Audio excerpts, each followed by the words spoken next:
this had been a really ugly incident. It actually has been going on for quite a while. It was early last year that the Pacific Islands Forum essentially split apart after a really rancorous disagreement over who should be the next Secretary General.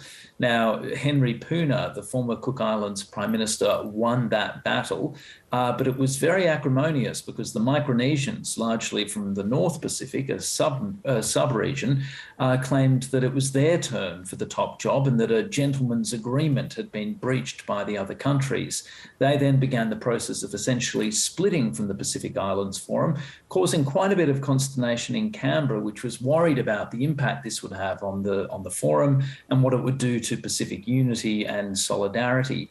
Now, since then, it's been a long and kind of protracted process of trying to bring the Micronesians back into the tent with only limited success, but it looks like there has now, at the very last minute, been a breakthrough. A number of Micronesian leaders were brought into Suva on an Australian plane a couple of days ago. They've sat down for discussions, Talanoa sessions, with the Prime Minister of Fiji, Frank Bainimarama, as well as the Prime Minister of Samoa and Cook Islands.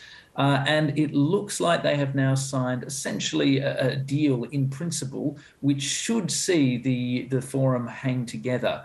Under this deal, Henry Puna, who the Micronesians were basically demanding would have to go under their original deal, is now able to stay on as the Pacific Islands Forum Secretary General until 2024. He'll then be replaced under this agreement by a Micronesian candidate. And on top of that, there's a whole lot of other changes to the architecture, including a new Oceans Commissioner, a new sub-regional office of the Pacific Islands Forum, all located in Micronesia, designed to give that section of the Pacific a greater say in the affairs of the Pacific Islands Forum.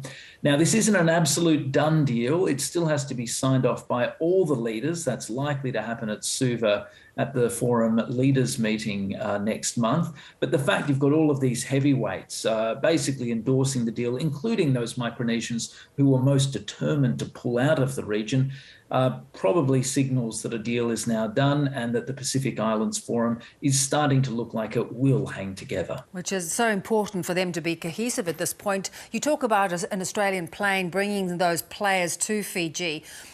Did Australia, do you think, play a role in making this happen? Yeah, certainly it did play a facilitating role. I think the crucial person here was probably Frank Bainimarama, the Fijian leader and current forum chair, who seemed to have orchestrated this session and these face-to-face dialogues. And that seems to have provided the crucial breakthrough here. I mean, it's been said by more than one observer, what the Pacific has really needed over the last couple of years is a face-to-face meeting. That's important in all diplomacy. It's perhaps particularly important in the Pacific. And you could argue that some of the standoff that we've seen and some of the bad blood that we've seen spilt over the last 18 months or so, much of it does have its root in this inability for leaders because of COVID restrictions to actually sit down together and have a heart-to-heart. So Frank Bainimarama orchestrating this is probably the crucial figure, but Australia has also played an important role, not just cajoling and encouraging Pacific leaders to talk to one another and to come up with a solution, but also in some instances providing logistical support, in this case a plane to take the leaders of both Palau and FSM to Suva for these face-to-face talks. Yeah. So Australia, not the main player here, but it is getting some credit for its role in trying to bridge this gap and to allow these talks and this reconciliation to take place. And Stephen, I wondered too, you know, we've seen a sort of wedge evolving with China pushing for a greater role in the Pacific. Do you think that was also playing a part in them wanting to get together and find a resolution so that they can find more consensus? Absolutely. Yep, I'm confident that it did. We saw, of course, last week Wang Yi's tour of the region.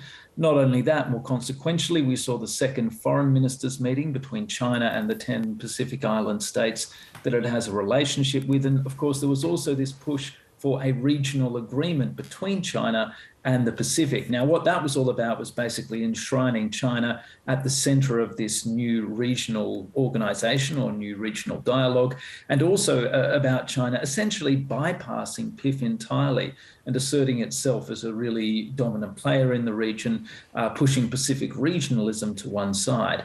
So I think that prospect and the fact that China is clearly on the move in the Pacific has concentrated minds in the Pacific. It's reminded people about the importance of Pacific unity, the importance of Pacific regionalism, and the strength that the Pacific gains from speaking in one voice, not just on issues like climate change, but also on some of those really fraught and tricky geopolitical questions as well. So whilst this was not fundamentally about China, it was about the conflict between the different subregions and perceptions in Micronesia that they were being treated as second-class citizens. I think Wang Yi's visits and the broader geopolitics swirling around these issues would have played into the meeting over the last couple of days and probably firmed up a desire, including within the Micronesian nations, to try and seek a compromise that would allow the Pacific Islands Forum to keep together. And whilst that isn't yet guaranteed, it does now look increasingly likely, perhaps almost certain, that PIF will be able to stay together. That will hopefully be formalised when the leaders of all Pacific Island countries sit down once again in Suva next month. Very critical development. Good to talk, Stephen. Thanks so much. Thanks for having me, Beverly. Cheers.